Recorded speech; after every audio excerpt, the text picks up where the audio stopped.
This situation today with Keir Starmer issuing a 3-line whip to his MPs not to vote on an amendment that's going to be introduced by Kemi Badenoch to have another inquiry is pretty ghastly stuff, isn't it? I mean, surely to God, if there's something that is a conscience vote, this would be it. Well, I think that's precisely why Kemi Badenoch has introduced this amendment to the bill that Bridget Phillipson has brought. But actually, Mike, I'm bizarrely here. I'm actually on Keir Starmer's side because I don't think that a public inquiry is what we need. We've had public inquiries, and actually they get the government off the hook. If you have a government inquiry, a public inquiry, you offload the responsibility, you then wait the best part of 10 years. And as has happened in both the Rochdale report and the ICSA report, the recommendations are not implemented. So we had a 7-year public inquiry. Baroness J eventually chaired that. You may recall there were numerous changes of chair, but we still haven't implemented the very firm recommendations, apart from one, which is create a minister for children. So, you know, I actually believe that we ought to implement the recommendations and have an investigation into what I call the known unknowns. And I know this is something you and I have talked about. Try and find, which will be very easy, try and find those victims who never got through the front door of the police station. That is where the scandal lies here. Obviously, the scandal is huge, and how we allowed this to happen in the early 2000s is a really big story. But those we know about have had justice, and they are speaking and their voices are being heard. The voices we're not hearing are those girls who went to report the crime and got turned away. Yes, and I suppose the word inquiry perhaps is the problem here, because there's no question there needs to be some kind of investigation, perhaps leading to more criminal prosecutions, and certainly that's what Maggie Oliver has said that she would like to see. She said quite openly yesterday that in one case, certainly she didn't say who, but she said certainly there are certain police commanders, police commissioners who should be brought before the justice system for their complete and utter failing, deliberate failing, to go after some of the perpetrators of these awful crimes.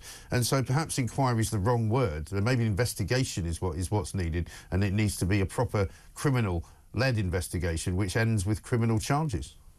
Yeah, and I think it does need scoping around the victims. And the problem here, and I do find this frustrating, and speaking up on behalf of the girls, politicians are jumping on the bandwagon. Kemi Badenoch is jumping on the bandwagon over this because this is just parliamentary shenanigans. This education, the children wellbeing bill that Bridget Phillipson is bringing in is just a tidy up piece of legislation. If Kemi Badenoch really did want a public inquiry, she would just put forward an opposition bill to have a public inquiry. But what they're actually doing is playing politics. This is when victims and the electorate turn off, because all she's doing is providing herself with an opportunity to say, there you are, look, Labour are in support of grooming gangs. Well, we know they're not. It's a ludicrous suggestion that, you know, Keir Starmer is in favour of what has happened. You know, looking back into the early 2000s, one of the key players was Nazir Afzal, who was the chief prosecutor for the north of England. He convinced Keir Starmer to change the requirement for reopening prosecutions, and that led to the eventual Rotherham report, because Nazir Afzal had brought a lot of the perpetrators to justice. Another prominent Pakistani Muslim, Sajid Javid, he also did a huge amount for these victims, but he asked for ICSA, the independent inquiry into child sexual assault, to be rescoped to include, the ethnicity of the perpetrators, and ICSA refused to do that. So when you look at ICSA, you'll see that ICSA did not cover the areas where the majority of the Pakistani, South, very rarely from India as well, but mostly from Pakistan, what Nazir Afzal called the street grooming. And that is the most correct characterization of what happened in those towns. So Labour Keir Starmer has done things about it.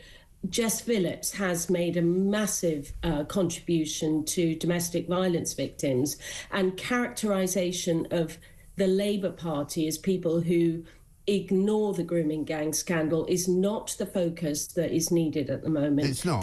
But it's also, I mean, you're right to say that they're not in favour of it, but it's also been very clear that there have been Labour MPs, Labour councillors, Labour councils, shall we say, that have been very less than enthusiastic about going after them, because we know that, because even Keir Starmer says that they did let people down. And we also know that as much as they did prosecute many gangs and they did put many people in prison, many other gangs members and many other perpetrators were never brought to justice. And so that's a failing of, surely, the politicians, isn't it? Well, yeah, but look at who you're talking about. You're talking about politicians embedded in those communities where the grooming is happening. And yes, they are Labour. That is the natural home of many of these communities, and some of the councillors themselves have been prosecuted. Convicted. So yes, and there are commentators that are talking about block votes through postal voting. Labour needs to sort all of that out. Right. But my point is that Kemi Badenoch playing politics with victims when the Conservative government failed to implement the very clear recommendations of Baroness Jay's report really shouldn't be playing politics with this very, very sensitive issues. These girls suffered horribly and to this day are suffering the long-term effects of not only the rape and the abuse, which is clearly horrific, it doesn't need saying, but the fact that they were ignored, the victims not being listened to, is what causes the most damage. And there are generational problems with these victims of abuse when they have been turned away, they've faced reprisals, their houses have been firebombed, their families have been threatened, and they haven't even got through the front door of the police station. Right. And in terms of what can legally be done for those women, for those girls who are now presumably quite a lot older than they were when they were being treated like that, I mean, what can be done legally? Is it possible to reopen prosecutions and reopen files on these people? They're not even reopening prosecutions. They can just go in and report them. But their experience at the time was that they got turned away, or in the case of one of my clients, she got dragged into the police station and she got charged with child trafficking and drug offences.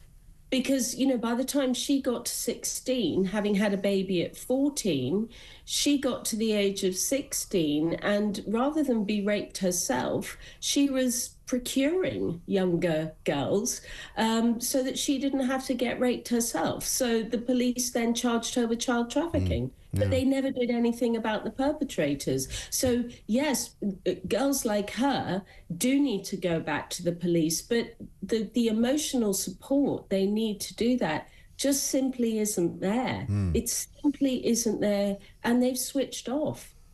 And, this is why people like Tommy Robinson becomes a magnet for these people, because, like them, he wasn't listened to when he had personal experiences. And if you don't listen to people, they're going to clump together and they're going to gang up and they're not going to like what they say. So, yes, these girls are identifiable.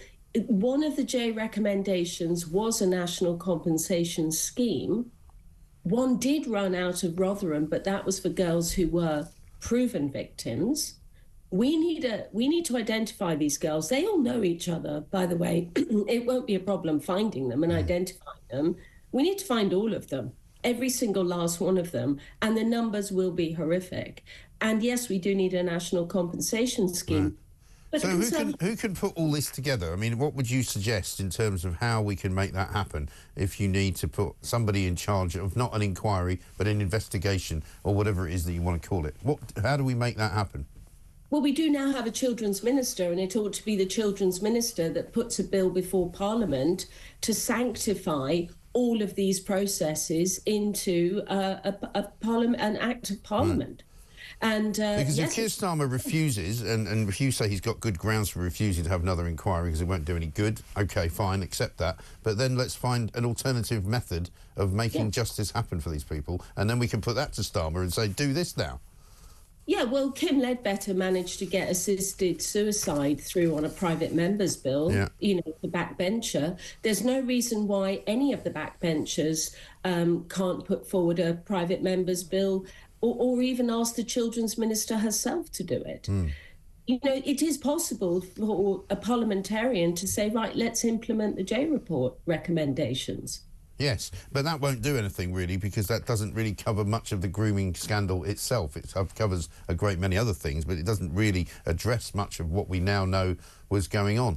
But listen, Rebecca, great to talk to you. Thank you very much indeed. Rebecca Butler there, a barrister who represented many grooming victims and, of course, as well, has a view on the fact that she doesn't think an inquiry is necessary, but